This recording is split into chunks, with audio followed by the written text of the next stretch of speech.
O sea, sí, los dinosaurios son muy chéveres, son súper carismáticos, pero ¿qué comía el dinosaurio? Exacto. Entonces siempre hay que pensar en las plantas como ese contexto que muchas veces no recibe la misma atención, pero es supremamente interesante e importante.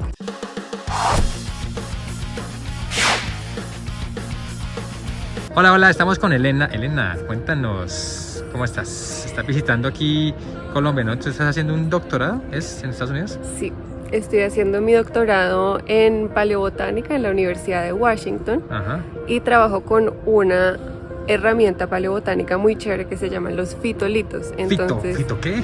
Fitolitos. Ajá. Es muy chévere porque literalmente quiere decir fito, plantas, litos, piedras. Entonces son como unas piedritas hechas de sílice, como el mismo material del vidrio, que se forman alrededor o adentro de las células de las plantas. Sí. Entonces, dependiendo de qué planta la está formando y en qué parte de la planta se está formando, tienen formas diferentes. Entonces, las plantas todas a nuestro alrededor se mueren, se descomponen y esos tejidos, esos fitolitos, se incorporan a los sedimentos en los que viven esas plantas. Entonces, si se llega a preservar ese sedimento en el registro fósil, los fitolitos se convierten en una herramienta para reconstruir cómo se veía la vegetación de una zona usando lo que ya se conoce de las morfologías según las plantas que los están produciendo. Yo en este momento estoy trabajando en construir colecciones de referencia porque finalmente todo lo que sabemos de la morfología de estos fitolitos es comparando las especies que están vivas hoy en día.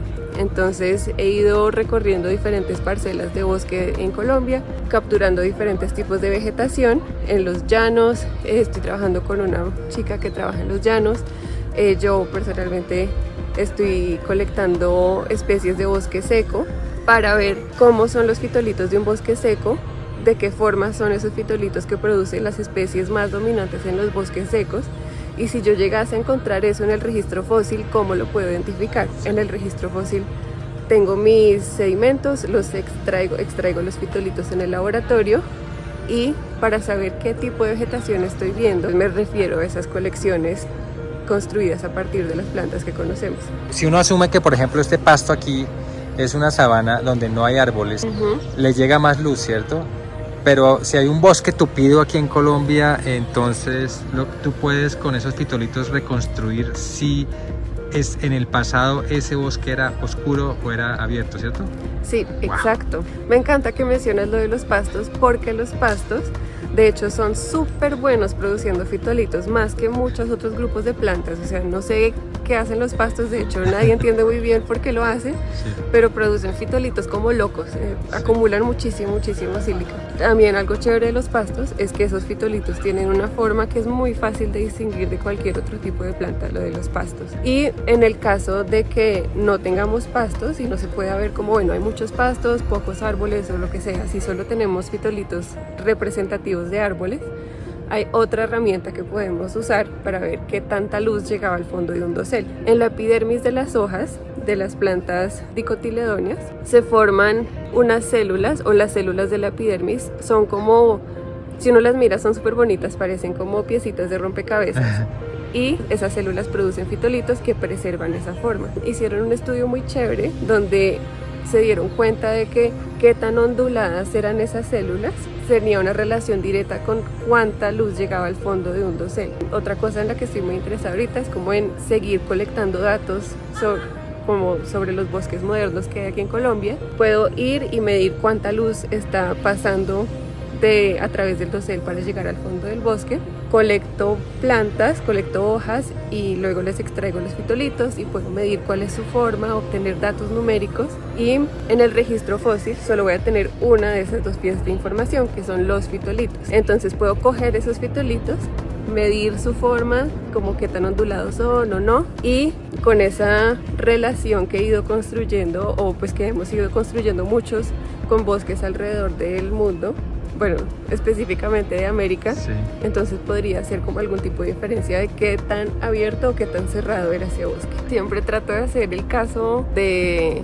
elevar el entusiasmo por las plantas fósiles. O sea, sí, los dinosaurios son muy chéveres, son súper carismáticos, la titanova, wow, tremendo fósil y tal, pero todos esos animales existen dentro de un contexto vegetal. Y muchas veces ese contexto vegetal juega un papel súper importante para determinar qué puede vivir y qué no puede vivir ahí. Entonces, bueno, sí, chévere el dinosaurio, pero que comía el dinosaurio. Exacto. Entonces siempre hay que pensar en las plantas como ese contexto que muchas veces no recibe la misma atención, pero es supremamente interesante e importante. Sin plantas no hay tiranosaurio, sin plantas no hay Titanoboa. Sin Entonces ahí plantas está. no hay paraíso. Sin plantas no hay paraíso. Anécdota científica.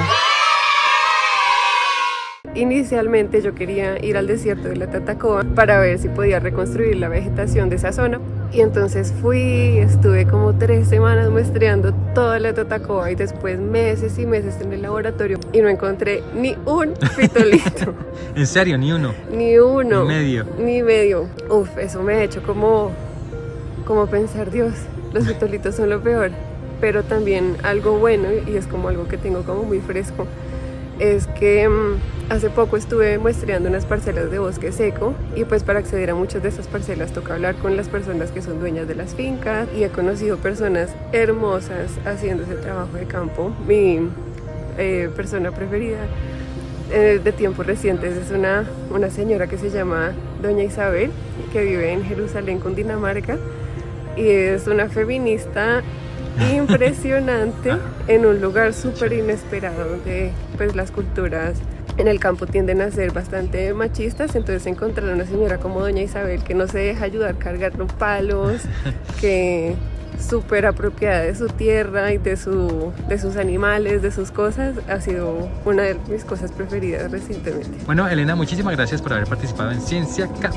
Ciencia pa' su merced.